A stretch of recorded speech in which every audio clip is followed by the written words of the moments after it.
This is the Collector Car Podcast, the home for the auto enthusiast. Join Greg Stanley as he applies over 25 years of insights and analytical experience to the collector car market. He will interview the experts and throw in some fun stuff as well. Well, today we have a special guest, Brent Fagen. Brent, how you doing today? I'm doing real well. Doing well, thank you.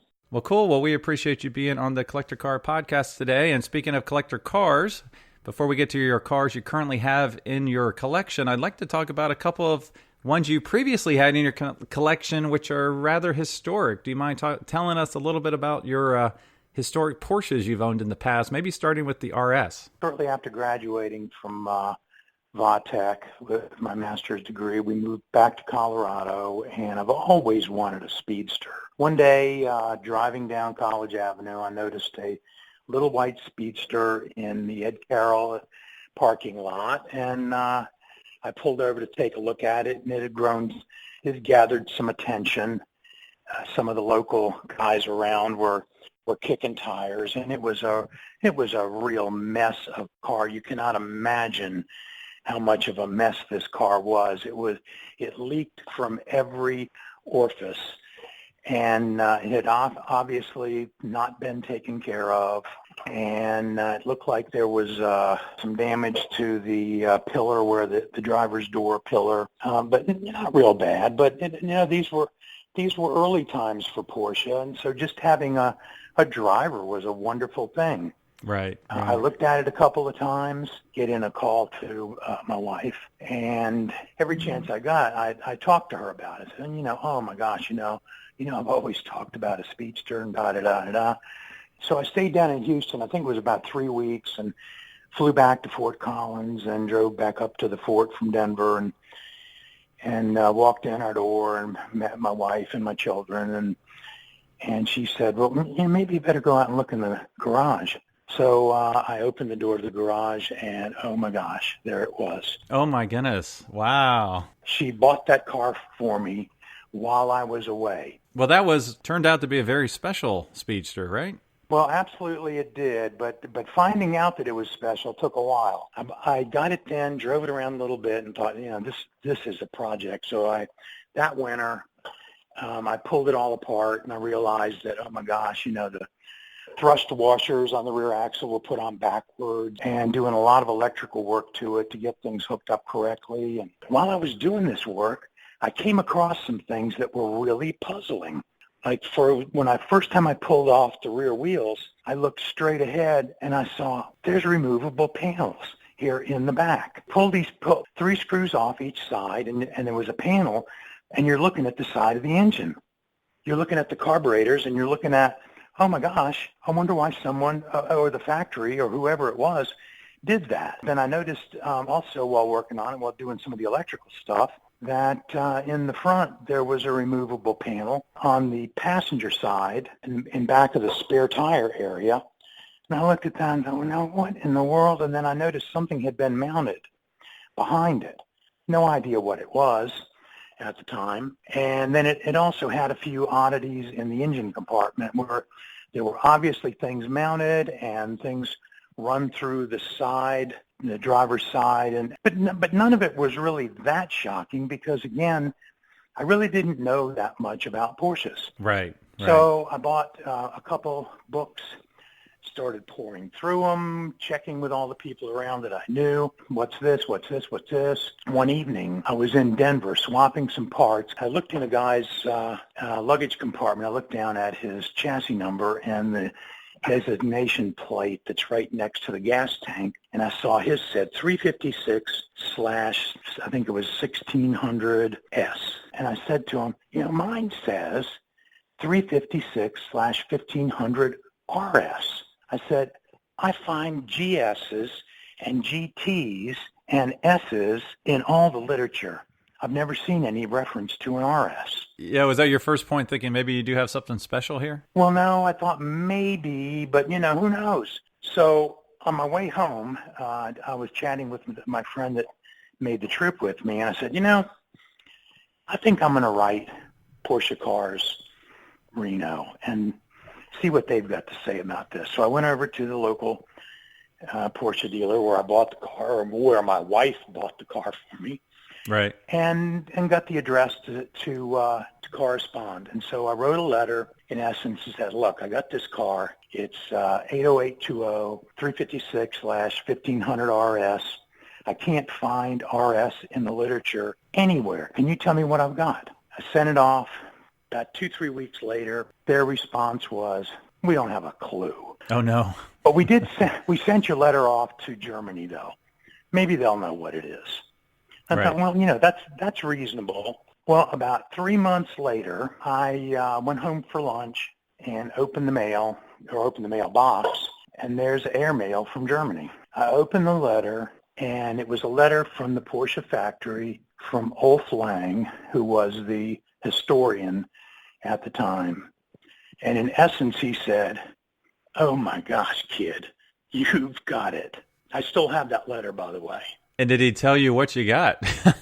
Yeah, he did. In essence, and I haven't read the letter in quite a while, but we produced 3 of these, and we only sold one. And I later found out that one was sold to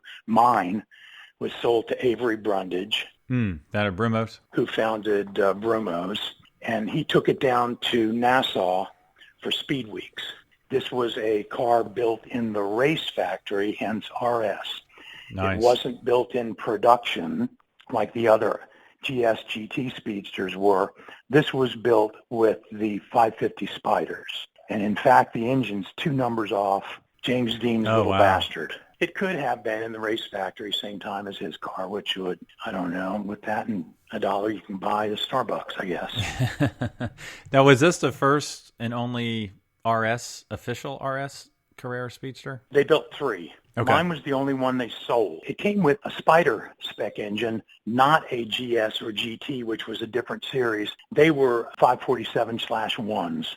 This wasn't. This was a early Spider spec engine, 1500 RS engine. I drove it around for about a year, and it ran like a scalded dog. I got the carburetors set up for high altitude. It was geared so well you wouldn't believe it. I mean, it was really geared. It's a great car. I love it. But if I drive it around, it's in harm's way. Right. I decided that maybe I better look into, what the network is. In networking, I found a guy in Florida that just had to have it. He made me an offer I couldn't refuse, and I sold it. But I sold it to him with the clause that you got to find me another Speedster. I won't be without one now. Right. Yeah. So we did. He found me another Speedster that was appropriately priced. I bought that, and I delivered the car to Florida. I picked up my new Speedster, brought it back home, and started driving it.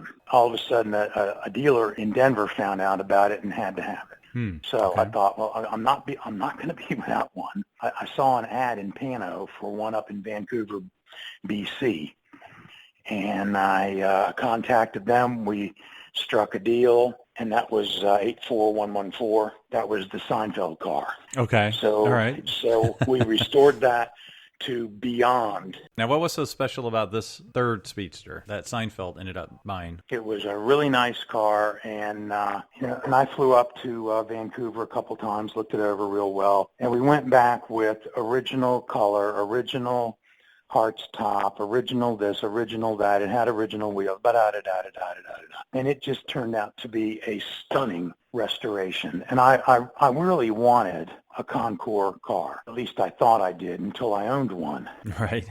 I just thought, you know what, this Speedster is great, but I can't have any fun with it. I clean it and drive it 2 miles and then clean it for a week. Right. So I put an ad out, and all of a sudden I start getting calls from this guy in California. Okay. I thought he was a representative of Jay Leno or somebody like that. Right. At that point in time, Seinfeld was getting going, but he wasn't the household name that he is now. Right. Everyone knows Seinfeld now. Not everyone knew Seinfeld then. He had exploded onto the scene, and he was strong and doing real well. We knew him. We knew of him. And once it came out that he was the one that was that was interested in the car. You know, he wanted to come look at it himself. He was flying through doing a performance somewhere around, and so he came in, looked at the car, and he didn't want to drive it. I really wanted him to drive it. He didn't want to. I thought, okay, well, what the heck? I'll take you out for a ride then. I took him out for a ride. We exchanged money. I thought it was kind of funny. We went to the bank together, and you know, I'm depositing the money, and the lady at the bank said, "Oh my gosh, I recognize you! Holy mackerel!" Da, da, da. So was Jerry nice and cordial? Oh my gosh, yes. He just the salt of the earth. I mean, a really, really nice guy. He really was. Chatted with the kids, chatted with my wife, and it was just a very pleasant transaction. And that was that. Now, where are these two cars today? Do you know both of them? Well, I know where one is. I'm not sure about the other. I get a call from my daughter. She says, "Dad, you remember the white Speedster?" And I've had more than one white Speedster, but there is only one white Speedster. And I said, "Well, of course I do." She said, "Well, Porsche just opened the new museum in Stuttgart. Get online and look. It's the feature car." Wow, that's cool. That's cool. So I did, and sure enough, there it is. At that time, it was owned by a member of the Porsche family, and I would tell you his name, but I'm pretty sure I'll get it wrong. But it was owned by a member of the Porsche family, and it was displayed by the Porsche Museum. So you've lost track of the Seinfeld car. Is that correct?